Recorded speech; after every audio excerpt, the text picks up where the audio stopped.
Do you know what they used to do to guys like that when they were in a place like this? They'd be carried out on a stretcher, folks. I'd like to punch him in the face, I'll tell you. Clintons are criminals. Remember that. They're criminals. Magnet. You just I don't even know. And when you're a star, they let you do it. You can do anything. Whatever you want. Grab them by the. Honestly, she should be locked up. President Obama. He is the founder of ISIS. He's the founder of ISIS. Okay? He's the founder. Simpleton, you're a nasty person, I'll tell you. Thank you, Mr. That's President. okay. I know you're not thinking. You never do. I'm sorry? No, go ahead. She said he's a pussy. That's terrible.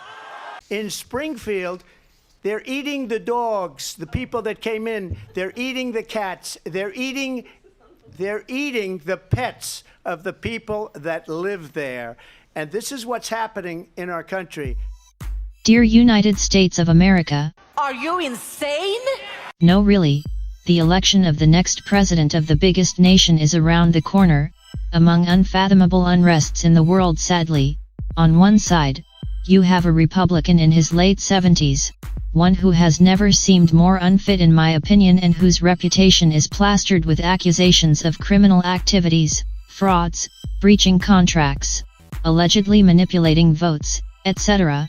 At the same time, this candidate is a former president, and it is safe to say that no other president has ruffled this many people's feathers on purpose and has received and achieved this much negative backlash and controversy, at least not in our modern times, that is.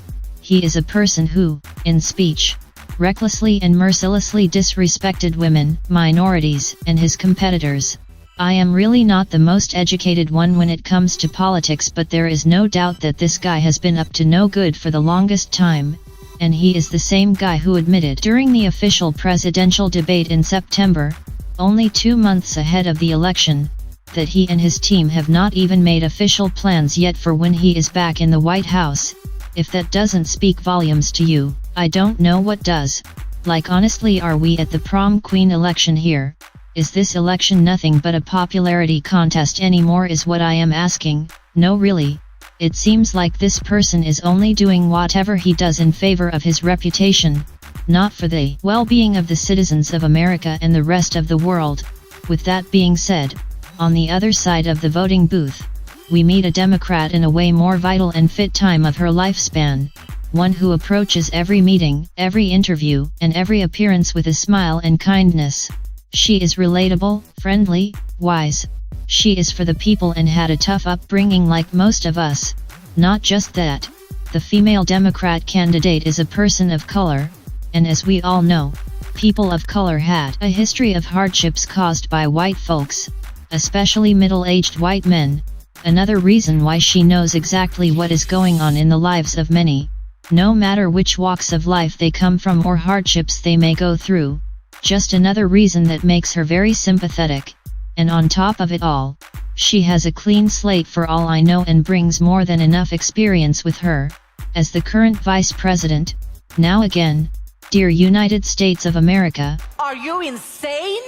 Is it not clear as day which candidate needs to be elected to become president of the most powerful nation of the world in 2024?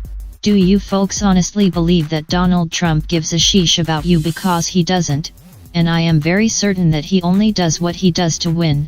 It's like people who desperately want to be in a relationship for the sake of being in one and because they can't exist by themselves, not because they fell in love with somebody. On the other hand, Kamala Harris may not be Superwoman either.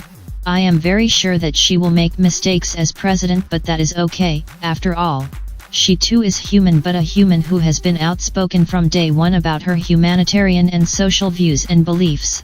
A true leader in a world of greed and hatred. Donald Trump will most likely only cause more chaos in a world that needs uniting and integrity and inclusion now more than ever. As we all know, the fish starts stinking from the head, and if the biggest nation in the world elects Eric Cartman to be their next president in times that could not be more controversial, do you honestly believe that it will result in a peaceful and fair planet Earth for not only you but everybody? Think about that when you cast your vote in November, because sadly there is no rest of the world voting, which, to be quite frank, is really unfair given how much control and influence the US has over the rest of the planet. I mean, if Eurovision Song Contest can do a rest of the world vote, why can't the United States? Just kidding. Bye loves.